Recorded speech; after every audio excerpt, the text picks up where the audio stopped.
Shalom, shalom, shalom, shalom bien-aimé, shalom peuple de Dieu, shalom mon frère, shalom ma soeur. J'ai béni le Dieu Tout-Puissant, le Dieu créateur de toutes choses, le Dieu qui vit et qui règne pour des siècles et des siècles. J'ai béni l'Éternel pour cette grâce qu'il nous fait. Nous voici en début d'une nouvelle année, qui est l'année 2022. Mais quelquefois nous pourrons nous poser la question, qu'avons-nous fait pour être en vie en cette nouvelle année? Qu'avons-nous donné à Dieu pour qu'il puisse nous protéger? Car en 2021, il y a plusieurs choses qui se sont passées. Il y a de ceux qui ont perdu leur emploi. Il y a de ceux qui ont perdu leurs membres de famille. Il y a de ceux qui ont perdu des amis, des bien-aimés. Il y a de ceux qui ont perdu leur vie. Il y a de ceux qui étaient dans des accidents de voiture, des accidents de moto, qui n'ont pas pu survivre. Il y a de ceux qui étaient frappés par la maladie et s'étaient retrouvés dans des hôpitaux. Le coronavirus continue à faire son plein. Et beaucoup ont succombé. Ils ne sont plus de ce monde. Mais si toi et moi, bien-aimés, l'Éternel continue à nous prévenir, à nous garder, à nous protéger, c'est une grâce. Nous n'avons ni or ni argent à lui donner en retour. La seule chose que nous pouvons lui remettre, c'est notre gratitude et notre reconnaissance. J'espère que, bien-aimé, tu as une attitude de reconnaissance vis-à-vis de l'Éternel. Et j'espère que tu as pris de ton temps pour dire merci à Dieu pour le souffle de vie. Même si nous n'avons pas tout ce que nous souhaitons avoir, mais le fait d'être en vie et en bonne santé en cette année 2022, nous sommes appelés à être reconnaissants vis-à-vis de l'Éternel. Alléluia. Mon frère, ma soeur, en ces premiers messages de l'année 2022, j'ai une petite exhortation, une pensée que l'Éternel m'a mis à cœur, que j'aimerais partager avec toi qui écoute ces messages. Es-tu prêt? Donne-moi un bon amen. Alléluia. Mon frère, ma soeur, voici nous sommes en début de 2022. Que planifies-tu de faire cette année? Quels sont tes projets? Quels sont tes plans? Qu'est-ce que tu t'es déterminé d'accomplir le long de cette année 2022? As-tu un plan? As-tu un projet? As-tu un but que tu aimerais atteindre jusqu'à la fin de cette année 2022? Il y a une expression en anglais qui dit, mais je vais la dire en français et je vais paraphraser. L'expression dit que celui qui échoue de planifier, planifie son échec. Bien-aimé, je n'aimerais pas que tu puisses te retrouver à la fin de cette année 2022 et que tu puisses échouer parce que tu avais échoué de planifier ton année.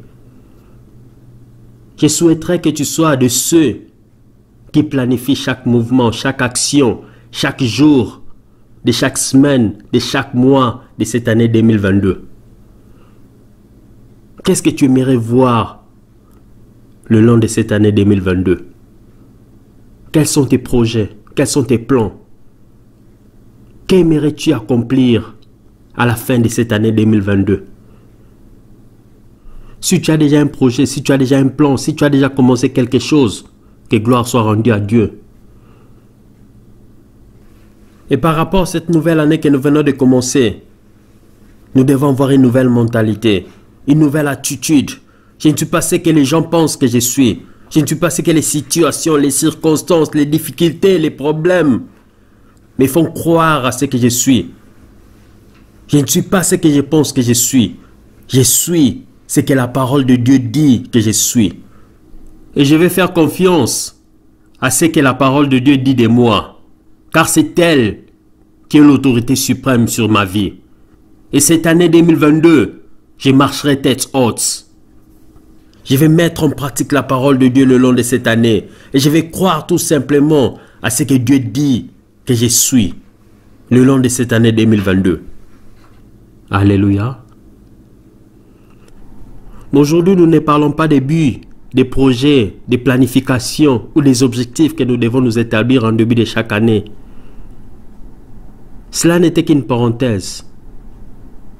Aujourd'hui, nous parlons plutôt de nos bouches et de comment prophétiser sur notre avenir. Et aujourd'hui, je crois que plusieurs d'entre nous, nous n'aimons pas ce que nous vivons. Nous n'aimons pas ce que nous voyons dans nos vies. Mais je vous informerai que la plupart des choses que nous vivons aujourd'hui sont les résultats des déclarations ou des affirmations que nous avions eu à faire par rapport à nos vies plusieurs années en arrière. Mais vous me poserez la question, mais comment? Malheureusement, la plupart d'entre nous, nous avons toujours des propos négatifs, des discours défaitistes. Lorsque tu parles de ta vie, tu es toujours négatif.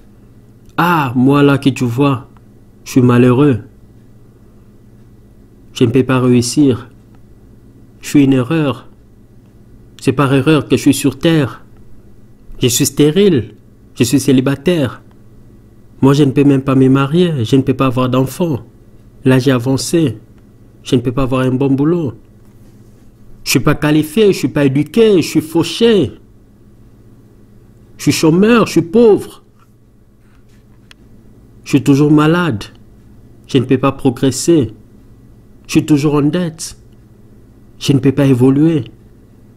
Je suis maudit, je suis ensorcelé. Je suis ceci, je suis cela. Raison pour laquelle ta vie n'évolue pas. Raison pour laquelle tu ne réussis pas. Raison pour laquelle tu ne te maries pas. Raison pour laquelle tu es toujours malade, tu n'es pas en bonne santé. Raison pour laquelle tu ne peux pas accoucher. Tu es toujours stérile.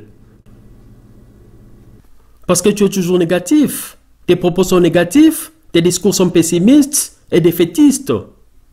Bien-aimé, tu passes tout ton temps à parler négativement de ta vie. Tu oublies que tu t'es maudit toi-même. Et après, tu cherches un sorcier. Tu blâmes les autres. Tu oublies que tu es le prophète numéro 1 de ta vie. Tu te poses des questions, qu'est-ce qui t'arrive? Mais tu ne contrôles pas ce qui sort de ta bouche. Tu parles n'importe comment. Tu parles comme un païen. Lorsque tu traverses des difficultés, ou tu fais face à l'opposition, ou encore lorsque tu fais face à l'adversité, tu parles n'importe comment, à tort et à travers. Tu oublies qui tu es. Mais bien aimé, tu n'es pas n'importe qui. Voici ce que la parole de Dieu nous dit dans Proverbes chapitre 18 au verset 21. Et je vais lire la version Semeur, la Bible dit. La mort et la vie sont au pouvoir de la langue. Vous aurez à vous rassasier des fruits que votre langue aura produits. Alléluia. Bien aimé, la Bible est claire, car elle nous dit que la mort et la vie sont au pouvoir de la langue. Elle ne se limite pas là. Elle continue en disant, vous aurez à vous rassasier des fruits que votre langue aura produits. En d'autres termes, vous aurez récolté ce que vous avez sémé. Mais bien aimé, pose-toi la question.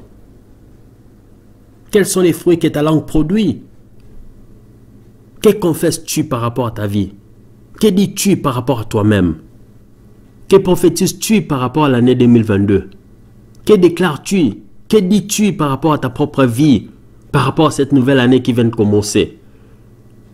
Attends-tu un autre prophète pour venir déclarer des paroles sur toi? Bien-aimés, nous vivons une époque très dangereuse, un temps bizarre, une période très compliquée. Il y a des choses bizarres qui se passent qu'on ne peut même pas comprendre et qu'on ne peut même pas expliquer.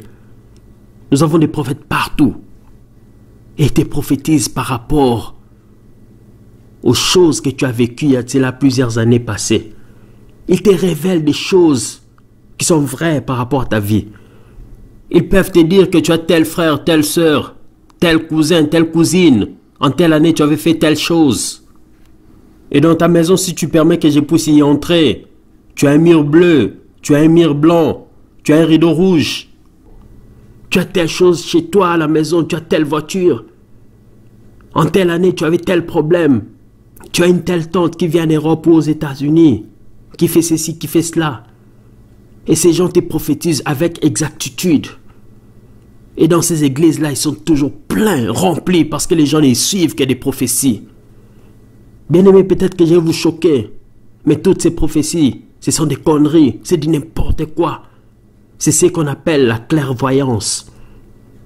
Ils ont un démon qui les aide à lire vos vies, à comprendre vos vies. C'est comme des gens qu'on appelle des palm readers, c'est-à-dire les gens qui lisent sur la paume de ta main et t'expliquent avec exactitude tous les moindres détails de ta vie. Mais bien aimé, Dieu n'aime pas ça. La preuve en est que dans l'Ancien Testament, le roi Saul était allé consulter une voyante qui devait invoquer l'esprit du prophète Samuel qui était déjà mort. Et l'esprit de Samuel était fâché pour dire pourquoi tu me réveilles, pourquoi tu me déranges. Mais le roi Saul voulait savoir ce qui devait lui arriver dans le futur, raison pour laquelle il avait consulté ses esprits pour lui révéler le futur. Bien aimé, c'est pas ça la prophétie. Et à cause de cela, Saul était rejeté par Dieu, car il avait fait ce qui était interdit au devant de Dieu. Alors bien aimé, ne vous fiez pas ou ne vous confiez pas à ces prophètes qui vous donnent des moindres détails de vos vies, sans pour autant vous diriger vers Dieu. C'est la parole de Dieu qui est l'autorité suprême. C'est elle qui est le guide, le GPS de nos vies. C'est la Bible qui conduit nos vies et non la prophétie. Bien-aimé, tu es le prophète numéro 1 de ta vie. Comment parles-tu de ta vie? Je ne suis pas contre les prophètes. Il y a des prophètes de Dieu.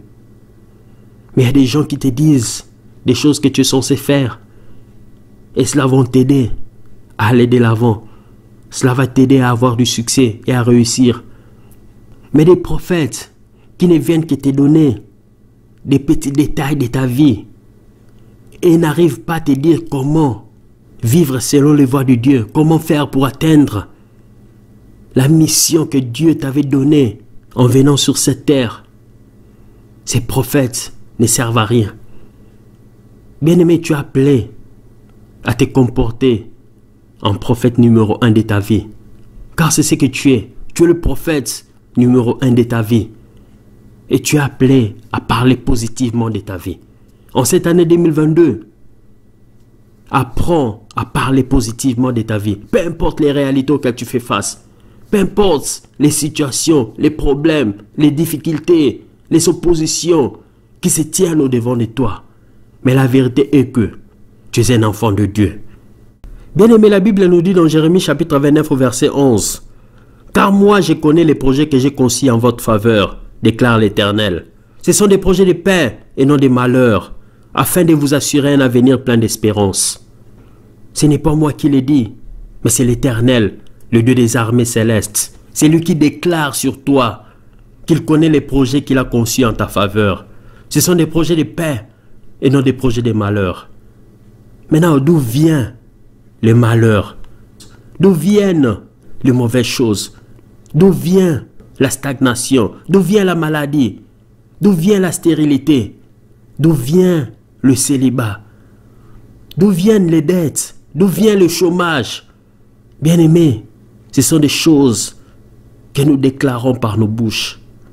À cause de ce que nous disons, à cause de ce que nous déclarons, à cause de ce que nous affirmons, ces choses nous affectent.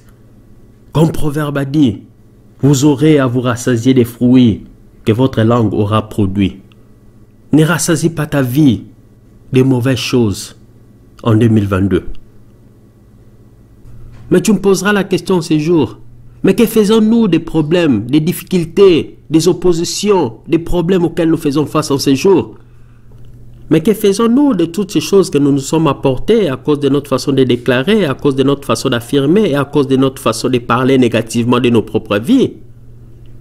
Bien aimés, nous avons un bel exemple et une très bonne réponse que la Bible nous donne dans Ézéchiel chapitre 37.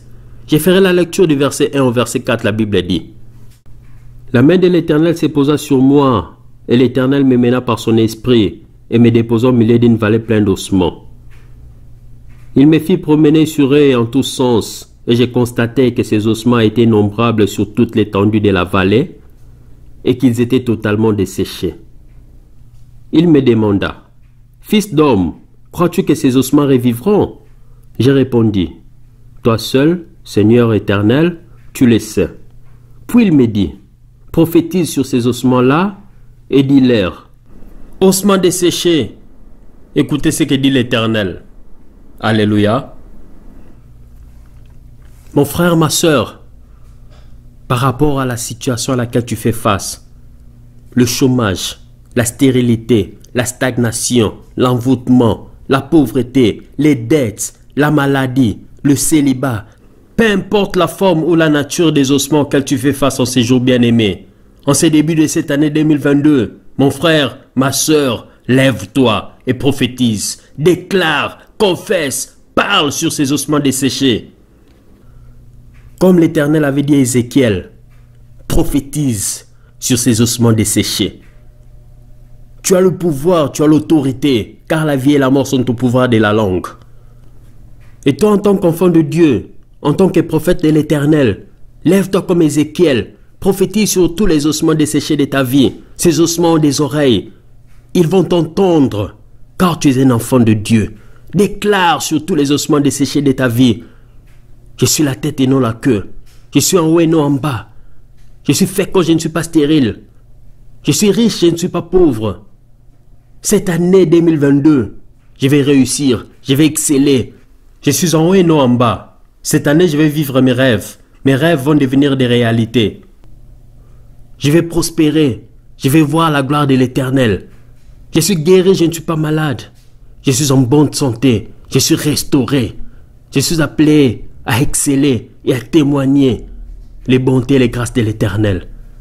Je suis un témoignage vivant. Je vais me marier cette année 2022. Je vais avoir un bon travail. Je vais voyager.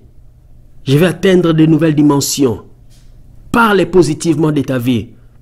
Déclare positivement de ta vie. Et tu verras la gloire de Dieu. Dis que cette année 2022, c'est mon année. Une année de succès et de réussite. Une année de prospérité. Une année de témoignage. C'est mon année. Car je suis le prophète numéro 1 de ma vie. Et le temps est arrivé pour que je voie la gloire de Dieu. Lorsque nous lisons Ézéchiel chapitre 37 jusqu'à la fin, ces ossements desséchés avaient repris vie à cause de la parole qu'Ézéchiel avait déclarée. À cause de la prophétie d'Ézéchiel sur ces ossements desséchés. Tu as reçu ces mêmes pouvoirs, bien-aimé. Notre Dieu est le même hier, aujourd'hui, éternellement. Il n'a pas changé. Prophétise sur tous les ossements desséchés auxquels tu fais face en ces jours. Et ces ossements revivront par le nom puissant de Jésus. Alors, par la même occasion, bien-aimé, je prophétise que tu vas voir la gloire de Dieu en cette année 2022. Tu es béni, tu es prospère, tu es en bonne santé, tu es fécond, tu es féconde, tu es riche, tu es appelé à réussir et à exceller. Tu es un témoignage vivant. Et au-delà de tout, tu es un enfant bien-aimé de Dieu. Tu es la prunelle de l'aile de Dieu. Et tu es le prophète par excellence du Dieu Tout-Puissant. Tu es appelé à vivre la gloire de l'Éternel, car tu es son ambassadeur sur cette terre. Bonne année 2022 et que Dieu te bénisse abondamment. Amen.